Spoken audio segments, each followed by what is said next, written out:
Sports anime are incredible. I've always been a huge fan of sports anime. They take all of the insane world-ending action that I love from shonen battle anime and they put it into sports. When you are watching a good sports anime, even though the world isn't going to end if they lose this match, it feels like it will. Watching the crazy, over-the-top, heart-pounding back and forth chaos is gripping, and that's because sports are gripping. Sports anime are just actual sports, except now they are scripted. The moments that can only happen in sports when all of the stars align. When it all comes down to who is willing to push harder, and you get to see your favorite player leave behind the shell of who they used to be to become the person that they need to be. It is so entertaining seeing the best of the best do things that you didn't even think were humanly possible in the sport that you love. Now imagine if they were able to script these moments. Imagine if they were able to get the perfect camera angles of the action, add in superpowers, and build up the players even further by being able to follow along with their progress even when the games aren't happening. Well, now you have a sports anime. There are two different types of sports anime. There are the anime like Haikyuu that are more grounded in reality. The things that are being done in the anime you can actually see being done in real life. But then you have the other type of sports anime.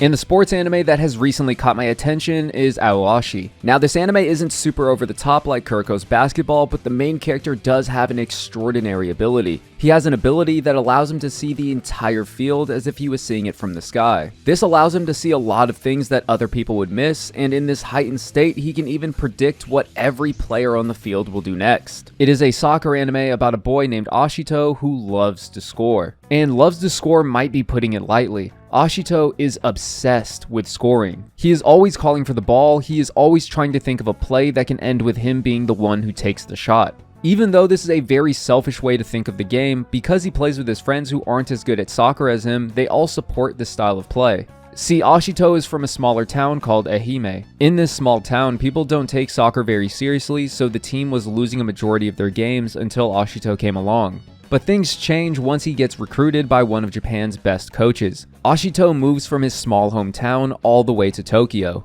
He is now put on a team where everyone is good at soccer and where everyone wants to score. This challenges the way that he has enjoyed soccer up until now and even gets him to change his perspective on how you can have fun playing soccer. Ashito has always played soccer with a very linear way of thinking. He wants to score every goal, and he wants to score more goals than the opposing team. It's pretty simple. But after joining the prestigious Esperion Soccer Academy, he realizes how little he actually knows about soccer. He is quickly able to swallow his pride, and he is ready to accept any advice that he can get so that he can become the world's greatest forward. And one day, he is given the opportunity. He is approached by the coach of the best youth league team in Japan, who offers him a chance at a spot on the team. But that was the thing. It was only a chance. He would have to travel to their facility in Tokyo, pay a large fee to even try out, and pass their tryouts. But Ashito's brother Shun believes in him. Shun tells him that the coach that approached him with the youth league team offer was none other than Fukuda Tatsuya, an ex-midfielder who used to play for the Japanese national team. He joined J1's Tokyo City Esperion at age 18. He became a starter at age 20. He hit his prime at 23 and played in La Liga Spain, the best league in the world. Shun knows the significance of this opportunity. Having a chance to be taught by such an amazing soccer player doesn't come up very often. So Shun decides to give Ashito some of his own money so that he can go to the tryouts in Tokyo. So Ashito shows up to the tryouts with a fire in his heart. Out of the dozens of people that came to try out at Esperion, only 3 people passed the tryouts, and Ashito is one of them. When Ashito first arrives at Esperion, he realizes that he is actually dog water at soccer, like actual garbage. He's out here looking like a newborn deer. But despite being so far behind, it doesn't kill his spirit, it ignites it.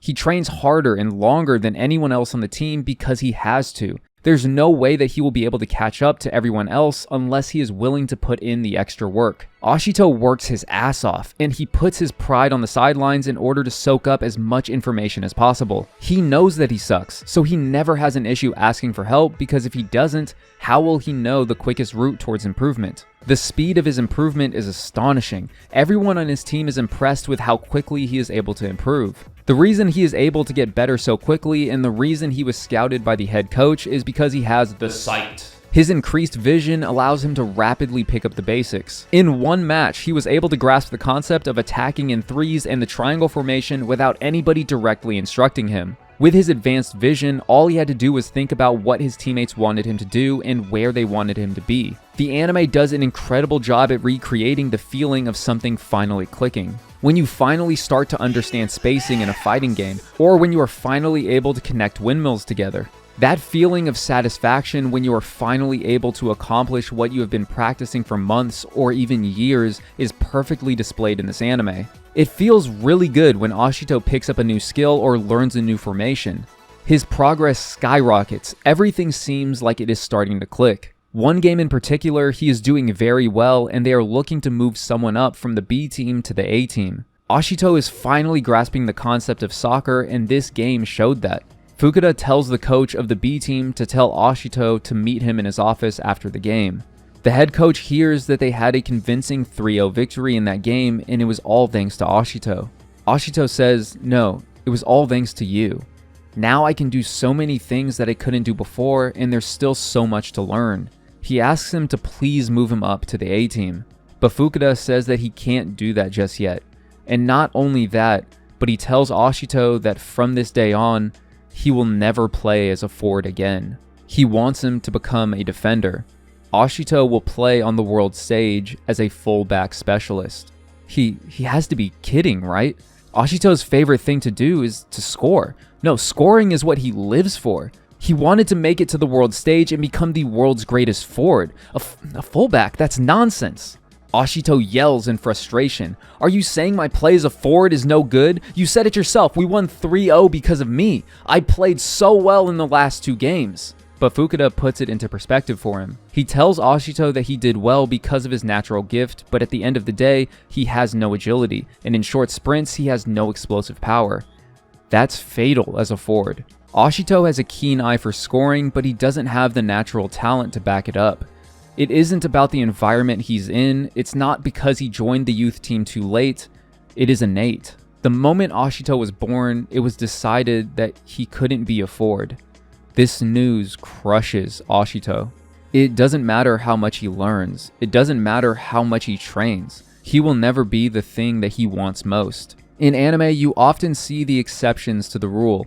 Nobody wants to see the normal 1 out of 1,000 level talent. We want to see the exceptional 1 in a billion level talent. But that's why it is so refreshing when shows display that weakness. I find it far more relatable because in life, things don't always go the way that you want. I think that most people have gotten to a point where they realize that they can't reach the elite level that they want to reach. I mean, look at me. Imagine a 5'9" Filipino kid in the NBA. It's just not going to happen. But in anime like Haikyuu, they ask the question, what if it didn't matter? What if this short little runt was so gifted athletically that his shortcomings no longer mattered? In Haikyuu, the main character is way too short for volleyball. He's especially too short to play volleyball at the position he plays, which makes it easy for the audience to root for him. But real life is not like this. In real life, there is no extremely short volleyball player jumping through the roof and...